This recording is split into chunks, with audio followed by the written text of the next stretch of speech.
आहे अशा जागेवर जिथं माणसं उभा राहत नाही तिथं हा आंधळा मनुष्य म्हणतो ते धर्मक्षेत्र आहे. यावून सिद्ध होतं की तो फक्त डोळ्याने आंधळा आहे. माऊली त्याच्या पलीकडे जाऊन सांगतात, धृतराष्ट्र डोळ्याने आंधळा असता तर फार छान झालं असतं. डोळ्याने आंधळी असलेली माणसं चांगली, त्यांना दिसत नाही मात्र ते अज्ञान पसरवत नाही. हा धृतराष्ट्र खऱ्या अर्थानं डोळ्याने आंधळा फार चांगला, मात्र डोळ्याने आंधळा नाही म्हणून माऊली सांगतात, म्हातारा मोहे नसिला, तो मोहाने आंधळा झालेला आहे. कारण मोहाने आंधळा झाला म्हणून कुरुक्षेत्रावरती दुर्योधनासहित सगळे कौरव मारले गेले. हे मोहाचा आंधळे.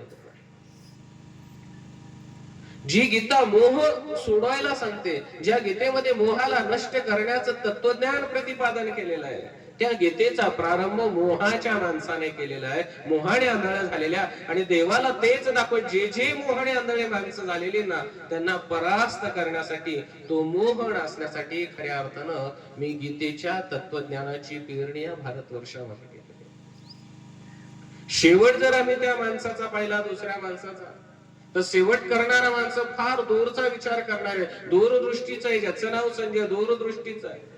मोहाचा जेव्हा मोह नष्ट होतो, जीवनातला मोह बाजूला जातो, मोहरूपी अंधकार बाजूला जातो, अज्ञान बाजूला जातं, मनुष्य सुखावतो, स्थिर होतो. स्थिर झाल्यानंतर जेव्हा तो वचनबद्ध होतो, आणि वचनबद्ध झाल्यानंतर ज्याला जे फलश्रुती मिळते ना, ती फलश्रुती तो संजय सांगतो, यत्र योगेश्वर कृष्ण तत्र श्री विजयोर्भूती. ज्याथे कृष्ण आहे, ज्याचा सांगाती कृष्ण आहे, जो कृष्णावर प्रेम करतो, जिथे कृष्ण विराजमान होतो, त्याचा जीवनामध्ये विजय आहे. म्हणजे तो मोक्षाचा वाटेकरू झालेले कोणी दूरदृष्टी असलेल्या संजयाने सांगितलं. मोहाने प्रारंभ झाला, संन्यास योगाने त्याचा समारोप झाला, मात्र मधी जी ते गीता घडली ना, ती फक्त प्रत्येक अर्जुन रूपी माणसाच्या मनामधलं अज्ञान दूर करण्यासाठी. आम्ही सहजतेने म्हणू शकतो, गीता तर अर्जुनाला सांगितली, मात्र अर्जुनासारखी तुमची आणि माझी अवस्था आहे. आमची अवस्था अर्जुनासारखी. आम्ही एखाद्या कार्यासाठी निघतो, निघत असताना पाठीमागे वळून पाहतो, तेव्हा प्रपंच आडवा आलेला तो प्रपंच म्हणतो, थांब, तुला थांबावं लागणार आहे. सगळं ठरलं, कृष्ण महाराज गेले, शिष्टाई बिघडली, नाही जमलीसाठी एवढ्यासाठी थांब झाले, पांडवांना ऍक्सेप्ट झाले, आपल्याला युद्ध करायचं, कौरवांनी ठरवलं, सगळं ठरलं, कुरुक्षेत्र सजलं गेलं, रथावरती विराज झालेले कृष्ण आहेत, पाठीमागे बसलेला अर्जुन आहे, आणि जेव्हा सांगितलं रथ मध्ये घे, रथ मध्यभागी आला, आणि मग याला मोह निर्माण झालेला आहे. आम्ही तर सहज सांगतो, मध्यभागी उभा असलेला अर्जुन आहे, समोर आता पाहू लागला नातेवाईक, आणि नातेवाईकाला पाहिल्यानंतर म्हणतो, कृष्ण मला हे नको, आता मला युद्ध करायचं, आता माझी युद्ध करण्याची अवस्था नाही, मला युद्ध थांबवायचं. हे कशामुळे झालं? अर्जुनामध्ये मोह निर्माण झालेला. आम्ही जन्माला येतो देव भेटण्यासाठी, इथे आल्यानंतर देव भेटण्यासाठी आम्ही कार्यक्रम केला पाहिजे. क्रमप्राप्त जे कार्य आमच्याकडे आहे ते कार्य आम्ही केलं पाहिजे. जे देवाने आम्हाला विषय केलेलं कार्य ते आम्ही करत नाही. आणि हे का करत नाही तर आम्ही इथे जन्माला आल्यानंतर संसाराच्या मोहामध्ये पडतो, आणि संसाराच्या मोहामध्ये पडल्यानंतर ठराविकच आपताचे वाक्य लागे, आपलंस कोणी बोलायला लागले की ते आपल्याला आवडतं, आणि आपण आपला जीवनक्रम तिथेच थांबवत असतो. जो खरा आपता आहे, जो खरा आपला आपण करून घ्यायचा असतो, तो तेव्हा जाणवतो. आल्यानंतर आम्हाला ते विसरले जाते की आम्ही कशासाठी आलो, आम्हाला कुठे जायचंय, आम्हाला कोणी पाठवलं, हे सगळे प्रश्न शून्यामध्ये येतात. आणि आता ममत्व, मोह या सगळ्या गोष्टी आम्हाला जखडून घेतात, आणि इथली माणसं आम्हाला देवापेक्षा मोठी वाटायला लागतात. आम्ही त्यांचंच म्हटलेलं ऐकतो, आम्ही देवाचं म्हणण्याचं जे आहे ते थोडस बाजूला सरतो, त्याच्याकडे जात नाही. हीच अवस्था अर्जुनाची झाली, हीच अवस्था आपली आहे. आपल्याला सगळ्या संतांनी सांगितलं, आपुला तो एक देव करून घ्यावा, तेने विन जीवा सुख नये. याच्यापेक्षा तुकोबा पुढे जाऊन सांगतात, अरे अंतकाळी आपलं कोणीच नसतं, अंतकाळी मी परदेशी, जाणून या मानसी, म्हणून या ऋषिकेशी शरण तुझसे मी आलो. देवा आता एकटा उरलो. केव्हा? जेव्हा मोह नष्ट होतो तेव्हा लक्षात येतं मी एकटा उरलो. जिवंत असताना आम्ही ऐकतो जन हे सुखाचे दिल्या घेतल्याचे, पण आठवतं का नाही त्यानं दिलं म्हणून तो आपलासा वाटतो, तो आपल्याशी बोलतो म्हणून आपलासा वाटतो. सखा कोण आहे ते आमच्या लक्षात येत नाही. म्हणून माऊली भाष्य करताना हरिपाठाचे अभंग लिहित असताना भाष्य करता की तुम्हाला कोणाकडे द्यायचंय, व्यासाची पुणे. जो व्यासांनी कृष्ण वाखाणलेला आहे, श्रीमद भागवतामध्ये जो वाखाणलेला आहे, गीतेमध्ये जो कृष्ण आहे ना, म्हणून माऊली सांगतात माझं पटत नसेल तर व्यासांचं प्रमाण देतो. व्यासांनी जो वाखाणलेला कृष्ण, व्यासाची पुणे द्वारकेचा रांडा, जो पांडवा घरी आहे ना, जो राजा आहे ना द्वारकेचा, जो पांडवांच्या सदोदित सोबत राहिला ना, त्या कृष्णाला तुम्ही शरण. आम्ही तिथे कृष्ण विभागला, आम्ही विभागणीमध्ये जीवन जगतो. माऊलींनी सांगितलं म्हणून नको, आम्हाला दुसरं कोणीतरी सांगावं म्हणून तो कृष्ण आमचा आहे. आम्ही विभागला. माऊली म्हणाले नाही कृष्ण मी सांगितलं, ते मी एक सेवक आहे, मला त्या कृष्णाच्या शास्त्रावरती भाष्य करायचंय, माझं भाग्य आहे, माझ्याकडे आलेली परंपरा आहे म्हणून मला भाग्य कर, मी त्या कृष्णाला अनुसरायचं सांगतो. म्हणून माऊली पुढे होऊन सांगतात जे अनुसरले माझं कारण आहे तयाचे अवघे मीच करे. जगामध्ये तुमचा योगक्षेम चालवणारा एकमेव आहे तो म्हणजे कृष्ण. त्याला शरण जाण्याची अनुमती माऊली सांगतात, तुम्ही त्या कृष्णाला शरण. आम्ही मात्र रोज वेगवेगळं दैवत आमच्या अवतीभोवती तयार करतो, रोज वेगवेगळं दैवत तयार करतो, रोज वेगवेगळ्या दैवताकडे आम्ही जातो. आम्हाला माऊलींचं पटलं नाही. तुकोबा म्हणाले ठीक आहे, मी सोप्या भाषेमध्ये सांगतो, कृष्ण माझी माता, कृष्ण माझे पिता, बहीण बंधू चुलता कृष्ण माझा. तुम्ही जा ना कृष्णाकडे. आम्हाला त्यांचं हे पटलं नाही.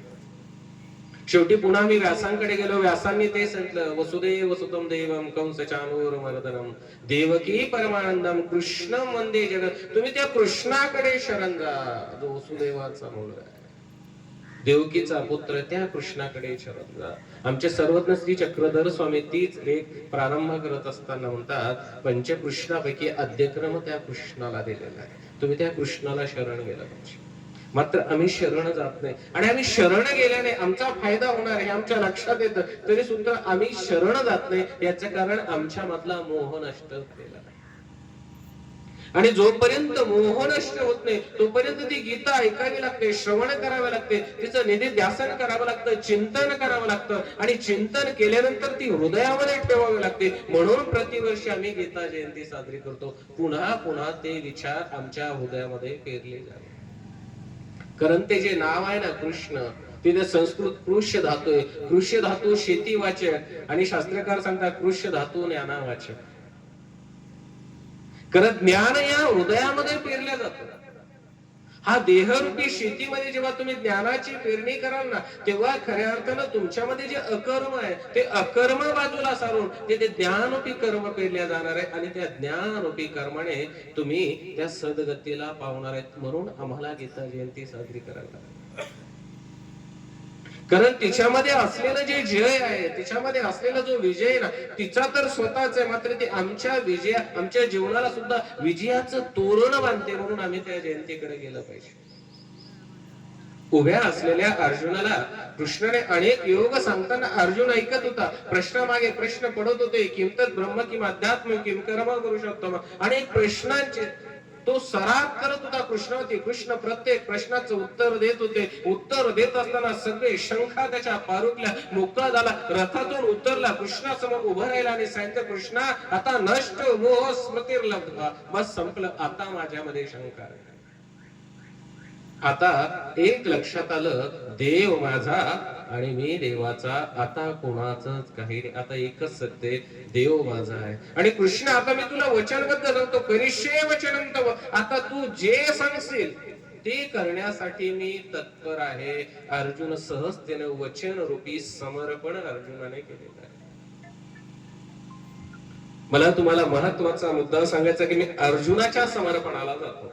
अर्जुनाने समर्पण केलं. कुरुक्षेत्रावरती अर्जुन उभा राहिला तेव्हा देहाने समर्पित झालेला आहे. जर देहाने समर्पित नसता तर युद्धासाठी आला नसता. रथावर आरूढ झाला तेव्हा देहाने कृष्णाला समर्पित झालेलं आहे. मात्र जेव्हा त्या दोघांच्या मध्ये उभा राहिला तेव्हा देहाचं सुद्धा समर्पण पाठीमागे आलं. कारण जे नातं आहे ना ते देहासंबंधीचे आहे. हे माझे काका आहेत, ते माझे पुतणे आहेत, ते माझे गुरु आहेत, हे सगळे देहासंबंधीचे नाते होते. पुन्हा स्वतःला सावरणे, ठीक आहे मी मरेल किंवा ते मरेल, हे देहासंबंधीचं समर्पण झालं. कृष्णाला देहापेक्षा मनाचं समर्पण महत्वाचं आहे. आम्हाला मनाने समर्पित झालं पाहिजे. आम्ही मनाने समर्पित होत नाही, आम्ही देहाने समर्पित होण्याचा प्रयत्न करतो. देह ही पहिली पायरी आहे, मात्र मन ही उत्तर अवस्था आहे, समर्पणाची उत्तर अवस्था. म्हणे जोपर्यंत मन समर्पित होत नाही तोपर्यंत तुमचं काहीच कामाचं. जेव्हा तुम्ही मनाने एकाग्रतेने एका ठिकाणी जाल ना, तेव्हा खऱ्या अर्थानं ते काहीतरी गोष्ट तुम्हाला साध्य होते. म्हणून तर कृष्णाने सांगितलं, चंचल मी मन कृष्ण प्रमाथी बलवद्र. मला माहित आहे अर्जुना, मन फार चंचल आहे, फार चंचल. त्याच्यावरती कोणाला ताबा करता येत नाही, मात्र त्या मनावरही ताबा करण्याचा पर्याय मी तुला सांगतो ना. ते मनही ताबा करू शकतो, त्याचाही पर्याय मी सांगतो. कृष्ण तिथे सांगता, मयैव मनाद्यस्व मयी बुद्धिम निवेश. तुझ्या मनामध्ये माझा निवेश कर. कृष्ण नामाचं वजन त्या मनावरती ठेव, त्याचं चिंतन कर. अनन्याश्चिंत्यन्तो माम ये जनाः पर्युपासते. तू सतत चिंतन कर. माझ्या चिंतनाचं ओझं ठेवूया, नामरूपी ओझं त्या मनावर ठेव ना. ते मन चिंतन करायला लागले की ते स्थिर होईल, आणि ज्याचं मन स्थिर झालं तो जग जिंकला. जग जिंकला अर्थात तो देवाला जिंकू शकतो. अर्जुन जेव्हा मनाने वचनबद्ध झाला तेव्हा कृष्णाची गीता संपलेली आहे. पुढे भगवंताला गीता सांगावी लागली नाही. ही गीता आपल्या मनाची चित्त नावाची वृत्ती परावृत्त करण्यासाठी प्रतिवर्षी तिची आपण जयंती करत असतो. कारण मन आहे आणि मनाचा एक भाग आहे चित्त, जे स्थिर राहत नाही. मनाचा स्वभाव आहे, डोळ्याचा स्वभाव आहे पाहणे. चालणाऱ्या माणसाकडे पाहणे हा डोळ्याचा स्वभाव आहे. 10 पावलं जाऊन पुन्हा पाठीमागून त्याच्याकडे पाहणे हा विकारला.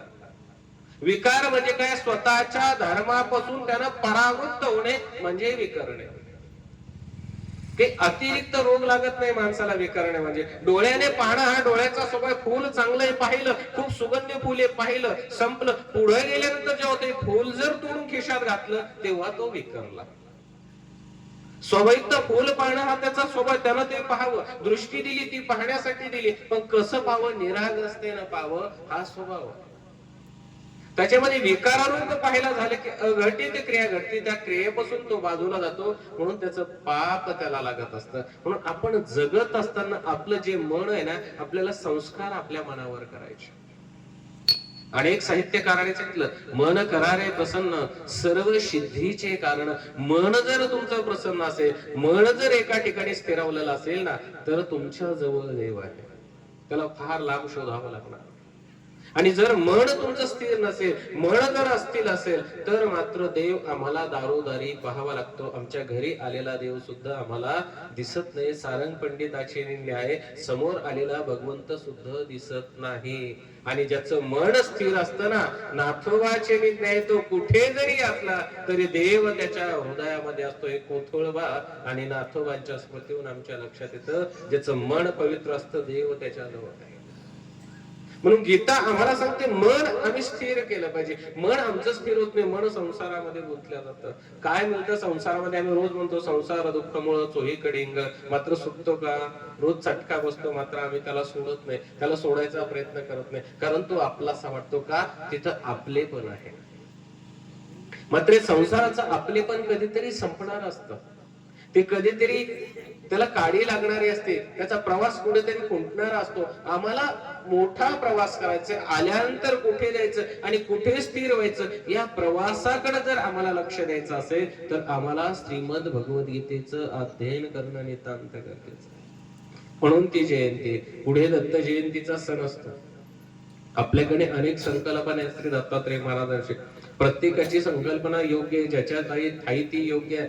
अनेक आम्ही दत्त संकल्पना पाहत असतो. एक मूर्ती त्रय भागा, आम्ही 3 विभागामध्ये मूर्ती पाहिली. एक मुखी दत्तात्रय पाहिल्या, 3 मुखी दत्तात्रयांची संकल्पना आपल्या संपूर्ण देशभरामध्ये ती आहे. मात्र सगळ्या संप्रदायाला मान्य असणारी संकल्पना आहे, तीही मानतो, त्यांची आम्ही जयंती साजरी करतो. दत्तात्रय प्रभूंचं जर आम्ही चरित्र पाहायला प्रारंभ केला तर त्यांचंही फिरणं आहे, त्यांचे अटल आहे, विजन आहे, भिक्षा आहे, भोजन आहे, सततचं फिरणं आहे, सततचा क्रम आहे. फिरणं फार महत्वाचं आहे. आम्ही फिरत नाही, आमचं फिरणं वायफट असतं.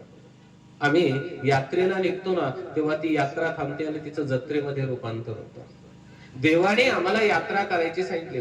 कृष्ण महाराजांपासून तर अगदी सर्वज्ञ श्री चक्रधर प्रभूंपर्यंत सगळे यात्रा करायला सांगतात. आम्ही यात्रा करता करता स्वतःच्या जीवनाची कधी जत्रा करतो हे आमच्या लक्षात येत नाही. आमची फसगत होते आणि मग आम्हाला इथे टाहो फोडावा लागतो. याच कारण आम्ही यात्रेकरू होत नाही. आम्ही सहज म्हणतो होय होय वारकरी पाहे पाहे रे पंढरी. सहज आम्ही रोज अभंग म्हणतो, पण ती यात्रा आहे, तिथे जाण्याची यात्रा आहे. ती यात्रेचा क्रम आमचा चुकतो, कारण आमचं मनावर नियंत्रण नसतं. आम्हाला मनावर नियंत्रण करण्यासाठी गीता असेल, श्री दत्तात्रय प्रभूंचा जन्म